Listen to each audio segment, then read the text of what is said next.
Good afternoon, guys, and welcome to the podcast. I've got a very interesting guest for you today coming from New York City, Tim O'Hearn. And he is a rogue software engineer and he wrote a interesting book on Amazon titled Frame, and it's a villain's perspective on social media.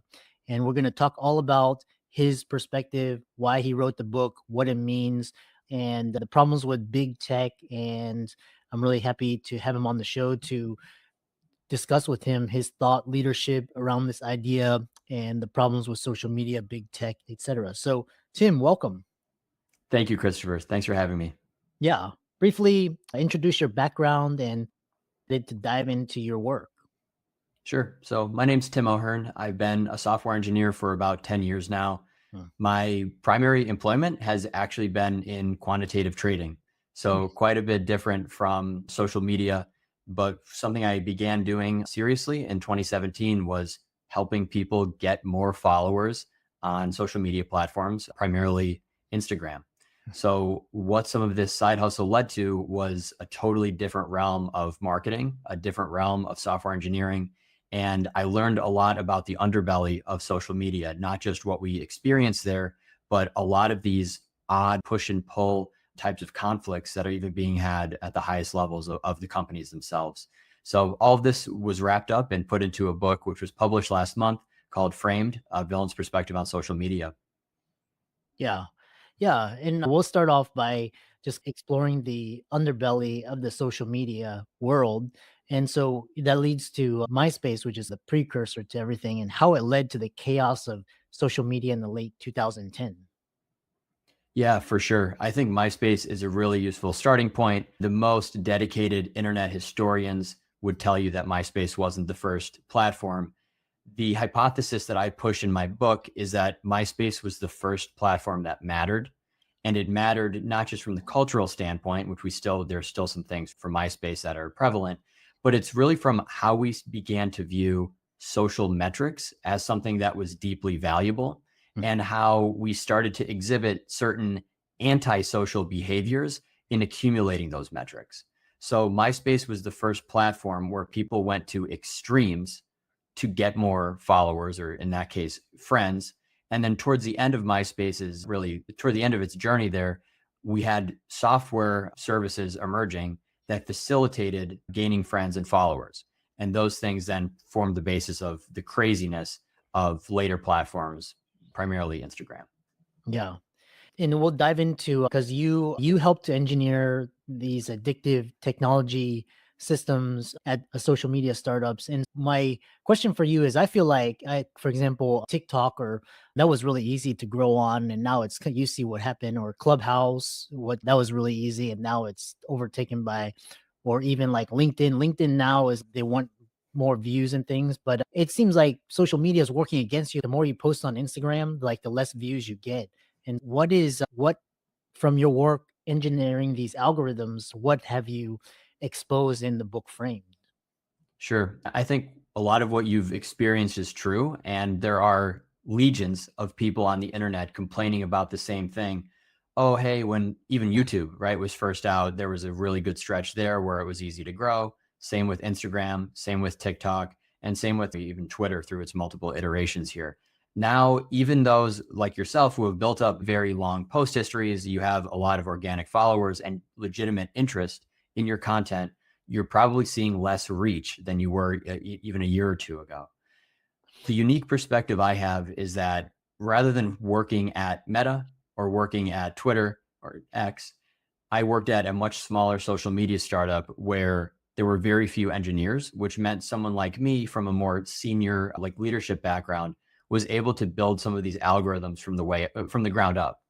So thinking about what is a recommendation algorithm, what constitutes what in your feed as you swipe or as you scroll, and then if you were to make a post, how do we both facilitate that post reaching some people while also trying to convince that customer to buy ad space?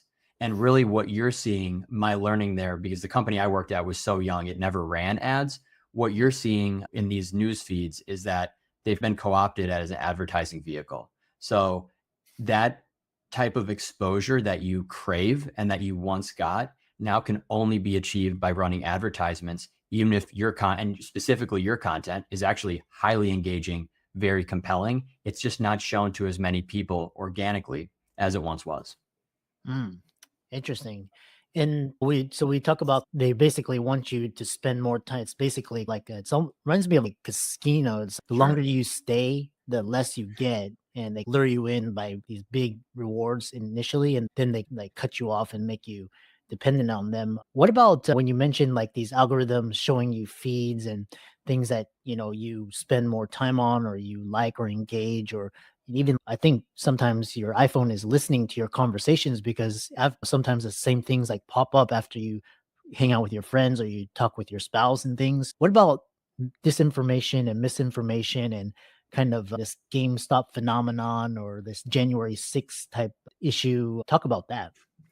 Yeah, sure. I think one aspect of the feeds in them becoming algorithmically curated is that we began to take for granted this concept of truth and newsworthiness.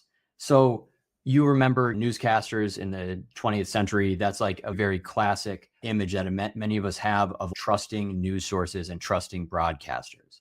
One thing that I propose in my book is that by calling the feed on Facebook or on Instagram or on Twitter, by calling it a news feed, we're stealing that trust that was built up by actual journalists over a very long period of time, over hundreds of years. So that trust then is translated over to the digital sphere. And what we found over and over again is that many people are naive. They're digitally naive, right? Every day is somebody's first day on the internet. But what happens when somebody is viewing this feed thinking that's what they're supposed to see, or that's what's right, or that's what is most important, it can easily be used to push propaganda or to push a certain message, basically by the whim of the platform itself or a deep pocketed advertiser. Mhm. And then a follow-up question I have for you is along this lines of, and what's really interesting is because you have like these communities where it's like whatever resonates with your views, it'll push those up. And so what you start to see in your feeds, you believe is like real. So if you think UFOs or like the government is hiding or is lying to you about aliens or things, you start to believe that because that's what it's showing in your feeds. So along those lines, there's a lot of different things. So for example, what is black hat marketing? Yeah, sure. And I think we're thinking about two concepts here. The first part of what you address is really the filter bubble, which is this idea that the more you engage with certain content, the feed itself will learn. And engagement doesn't have to be actually pressing or commenting. It could be, what is the content central to your viewport? And is it there for a greater amount of time relative to other content? So if you are interested in one type of content over another, you'll be shown more of it, which creates this, like you said, circular state, an echo chamber type scenario where you're only shown the same thing. And within that bubble, in the extremities, some of it may be very radical types of thought. So we've seen this in terms of political discourse, but I can give an example from this week. There was a fire in my hometown, and I'm not particularly interested in fires or firefighting, but because I spent a long time engaged with this particular image that was shared, my Facebook feed today was totally filled almost top to bottom with content of buildings being on fire. And this is maybe an innocent thing, even though fires are not a joke. It's okay. There's some fires. They think that I like firefighting, but you can see how it can take somebody on this path that ultimately may be dangerous. If we think about other types of food, and there was, of course, the controversy on TikTok, which was well explored by the Wall Street Journal, which is encouraging teenage girls to pursue unhealthy eating habits. And that was a huge expose done by the Wall Street Journal. And this all comes back to the concept of filter bubbles. And then as far as black hat marketing, I think it also plays into it too, where for black hat marketing, if you're willing to break the rules as a marketer, in certain ways, you can exploit the same logic for your own gain of your own clients or even products you're selling yourself. Interesting. And so along those lines, if for example, like you say something like, for example, if you're a YouTuber, right? And you watch, sometimes you have you watch these videos, and a lot of like big time YouTubers, they're very careful with certain words that don't say that, because they know that if it gets picked up by the algorithm, they'll get regulated by the YouTube. Talk about shadow ban. Are shadow bans real? Is this a form of algorithmic censorship? And what can we do? Yeah, I think the YouTube example is perhaps one of the most important to analyze. And it's something where that type of censorship inspired the book. Because my point is that we have journalists fighting the big stuff. We have very few people actually analyzing these, what I call micro enforcements. So we have laws in the land, right? Every country has laws, and certain precedents have come up through the court system over the last couple of years, such as far as the copyright laws, like different aspects of copyright law is scraping, legal, things of that nature. But why this is important for content creation is that things are moving in a certain direction and nobody's really keeping track of it. So things that we see on YouTube today and we think, hey, I remember 10 years ago, this was fine. But now you have even shows that maybe post body cam footage from firefighters or from police body cams, especially. Almost all of those channels are demonetized because of certain aspects of violence or whatever that isn't particularly gruesome, but that has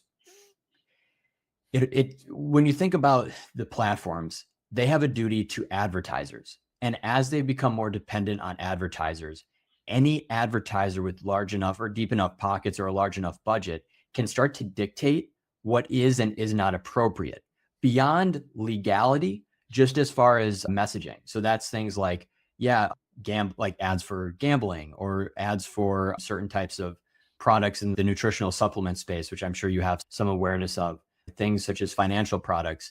Really, the point I make is that any advertiser could drastically change what is shown on a platform by effectively redefining the standards or guidelines for what's allowed to be shown. And I think it's a really big issue. This type of manipulation or censorship is present across the internet. Like we see it I give the example of Wikipedia, which everyone thinks to be this very middle of the road, fact-based encyclopedia on the web, which gets like billions of page views every year. But in their appeals for funding, which people make fun of, it's like a satirical thing at this point. People have a lot of negative feedback towards how outward Wikipedia is in its appeals. Most people miss that they equate raising any money with this censorship and with this type of bias that they do not want to introduce into their fact-based encyclopedia. So all this, and different platforms, we see different things. But over the last few years, there has certainly been a squeeze that draws more people into the fray, where people who used to be able to make money in the content business no longer can. And what is the dead internet theory? What is that? Yeah, I think it feeds somewhat into the dead internet theory, which was basically this very fringe, I guess you could say, conspiracy theory that originated in a web forum a few years ago. And when we talk about black hat marketing and censorship and bots and AI, I know you've had a few people on the podcast around AI and automation. It's really the outgrowth of all of these things. And as originally proposed, it was this concept or this belief system that the majority, if not the entirety, of everything that we see on the internet is actually bots or is facilitated by bots. So today we know that the feeds themselves are curated by machines, right? There's no human at Facebook going back and forth. Whereas in 2007, the front page of YouTube was curated by a human. So that's one difference.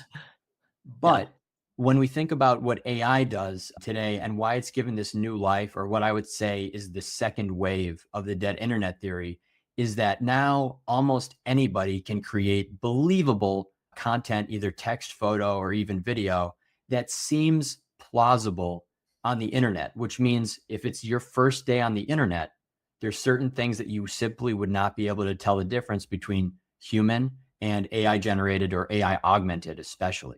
So why does it mean the internet is dead? It means that eventually, if all of these sources of inorganic content are able to proliferate, humans will be so outnumbered that the internet is largely just bots talking to bots. It's essentially just an exchange of bot engagements. And this is a problem because then the bots can be wielded. You think about advertising. When you see an ad today, usually you know that it's an ad, but not always. But the thought is that if it's so overwhelming and so saturated with bot activity, pretty much everything's an ad or everything's propaganda because it doesn't represent an actual human experience. And that is what kills the internet, or that is what dead ends what we love about Web 2.0. Interesting.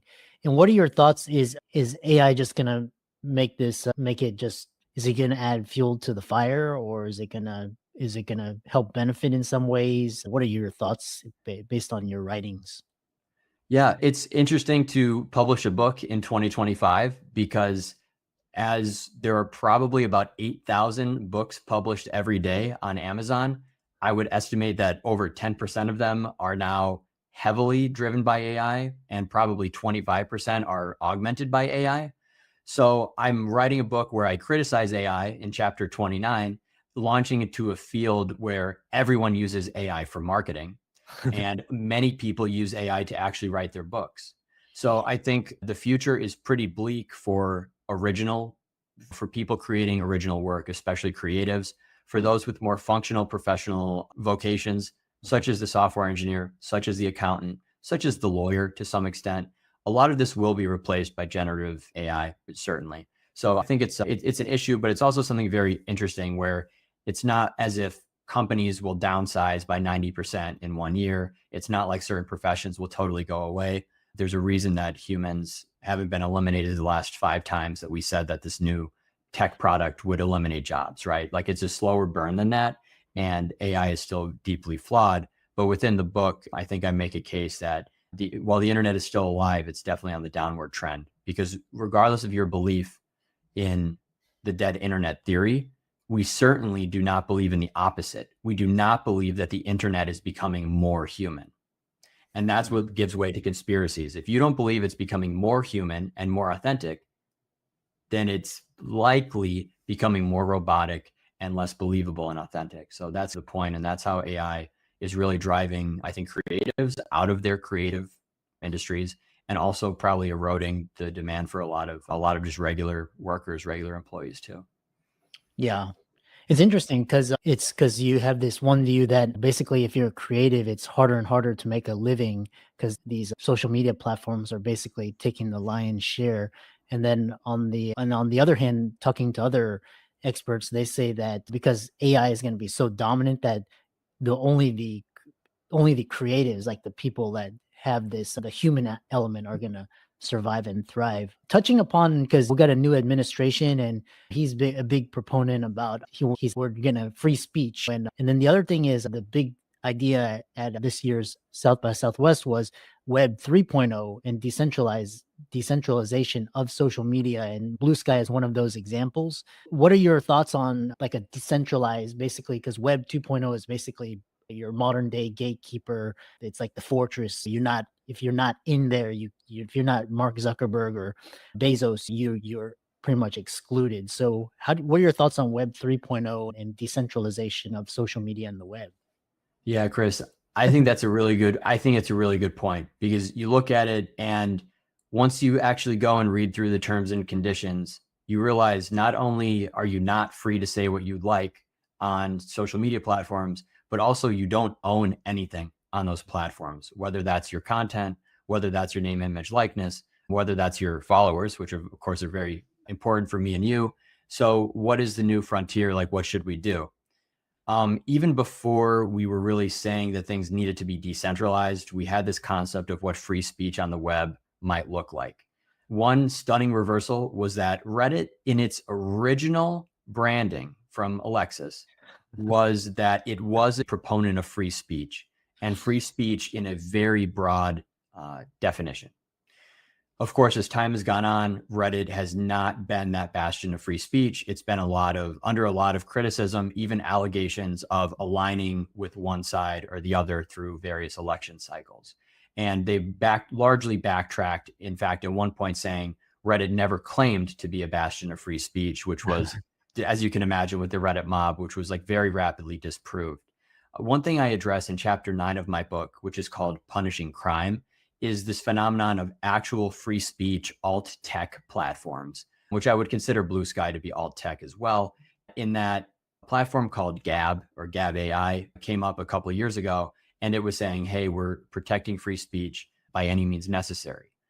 Unfortunately, for a lot of people, if you hear this is free speech and it's an alternative to X because I got banned by X or because I got kicked off Twitter, I got kicked off Instagram, the issue is that it attracts a lot of people who may be provocative or actually be involved in illegal behaviors. So that's where the line has to be drawn. And that's where Gab received a significant amount of criticism in its early days, where it was suddenly, it went from being free speech to this is a haven for extremists and for racists and other very negative terms. I've been on the platform, and I will say that it's not what I hoped it would be as far as this like very deep discussion platform, like kind of what Reddit could be. There is a lot of things on there that it just feels very, I would say, aligned with one side of the political spectrum without much of a care for actually deep discussions, the things that you can't really have these days on other platforms. So I think it's a big deal to figure it out, but it's always going to be a balance because there is always still some type of enforcement here. So even Gab, they ended up having to create their own payment processor because they were deplatformed essentially by Stripe and others. They ended up having to come up with their own like domain service host and everything like that. And you realize that there's a lot less freedom on the internet because only a few companies hold the keys, especially to payment processing. Today, there might be 20-ish processors that you could use in the United States, but they're all abiding by a set of criteria that are not set by them. They're actually sent by like merchants, such as like Visa, MasterCard, whatever. The people saying, hey, we're getting too many complaints about this type of business. We're getting too many disputes and fraud charges. This is no longer fine. And at one point in 2018, social media growth businesses became a restricted business on Stripe. When I checked the restricted businesses list, we were alongside people who sold hair extensions. And we thought, what's wrong with hair extensions? It happens to be a business that on the internet, there's a lot of fraud and there's a lot of chargebacks. Likewise, in the social media growth realm, there was an awful lot of fraud. There was an awful lot of at least lies and misleading marketing. And that led to restrictions. So the payment processors through this all have a lot of control. And when we think about Web 3.0 and decentralized stuff, we're probably going to run into similar problems if we cannot get mainstream people to either easily visit the sites or easily make payments on those sites. Yeah. And Reddit's after it's IPO'd, now it's got VC, it's now beholden to shareholders. Obviously, it's not a free speech platform. It's whatever the VCs, the angels, and the shareholders want. And you touched on an important thing is when does speech become a political issue? Because politicians, obviously, if their constituents don't like a certain, they can try and get it banned or get it deplatformed. You saw this a lot with a lot of crypto platforms, which is raw with fraud and scams and bad actors. My final question is, why did you name your book Framed? It's an interesting title. Yeah. For me, I was really looking at a lot of the books in the space. And as you can imagine, as I was writing it, I was also reading the classics and the contemporary titles and even really detailed blog posts because I wanted to make sure that I was not like mirroring somebody else's writing. I didn't want to make it so that I was not penning an original work. And through my like exploration of this space, I realized that first of all, cover design, all the covers look the same. Everybody is going to use some motif of the cell phone or of these little icons that you find on any social media platform. It was unavoidable. But in naming the book Framed, I borrowed a motif from early Web 2.0 and really the 2007, 2008, which is these websites that first started hosting media. The image wasn't spanning across the entire screen. It wasn't stretched to your entire view window. There was always a frame around it, like you would have a typical picture. And even earlier on Instagram, some of the filters or filter providers were actually providing these funny like borders to look like more traditional pictures. So when I picked the name Frame, I started to think about it both from the perspective of, this indicates a transition from like old internet to new internet. It's also a framing in that it is like my take on something. And finally, it has a connotation in the world of true crime, which is that somebody could be framed for a crime. They could be charged with a crime because somebody set them up. And really, what I explore through the book is not that I was framed for a crime, but it's that my interest in boosting my own popularity actually put me into a position where I was vulnerable and I could have been the subject of legal action. So it was really taking those three things and combining it with a motif that I think we're all used to seeing on our social media sites. Yeah. And we have a final question from the audience because they talk about the book and looks like they probably read the synopsis. And what they're asking, what is fake love, video game cheating, and bots? Why people are still buying fake followers? Talk about how the book addresses those. Yeah, sure. So one of the taglines that I've used throughout promoting the book is fake likes, fake love, true story. And fake likes, when you hear that, you of course think of the digital world. But when you think about fake love, that can mean so many different things. And the reason that this is more of a memoir than an essay collection is that within the book, I actually analyze some of the relationships I've had in very ambiguous, anonymized terms and talk about how those relationships either did or did not interfere with either my business practices or this crazy world of social media. So some of the antisocial things, some of the harmful use, did that interfere with relationships in a way that some things could be actually branded as fake love? So I analyze fake likes, which we think of, okay, you go to a site, you press a button, you get 1,000 likes, and fake love, which is saying, do I have relationships in the real world, in the overworld, as I call it, that maybe are not legitimate? And then, of course, the true story is that it's a book of, it's a nonfiction book. It's actually everything actually happened. Nothing is fictionalized whatsoever. So thinking about some of the other terms and also some of the motifs on the cover, like why is there a half heart on the cover? That really is an homage to video games. And a lot of my experience here was that, when I was in high school in 2012 or 2011, the guys weren't using Instagram. They were playing video games. And when we were kids, Action Replay and Game Shark, these cheating programs, actually were taking out full page ads in gaming magazines, and in Blockbuster, you could go and it's advertised. So as kids, we were said, hey kid, play your game, have fun. That's what your new hobby is going to be of your generation. And then we were faced with these big advertisements that cheating was okay. So what I take was this experience in cheating, which began on the PlayStation 2 many years ago, and then I take it to actual applications of cheating in online RPG games. And I finally talk about the transition between cheating and trying to industrialize it, which is why I studied computer science to begin with. So I believe a lot of these have tangential relationships, not just in terms of social media, but just in terms of how our attitudes and the ethics of a lot of what we do have changed from my time as a kid to now as a 30-year-old who's written this book and has spent 10 years in industry. Yeah. How can people connect with you and check out the book and learn more from you?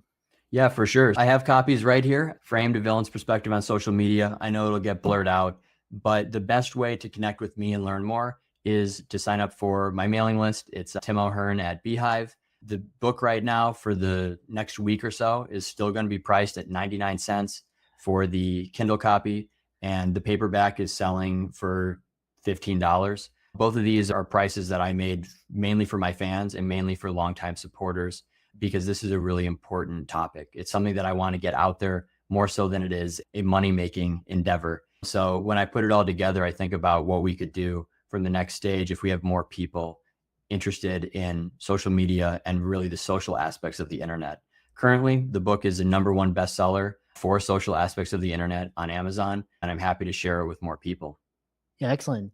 Thanks so much for coming on, and keep up the great work. And the links will be in for the audience. And again, I really enjoyed this conversation, and thanks so much for coming on to the podcast. Thanks, Christopher. It was a pleasure.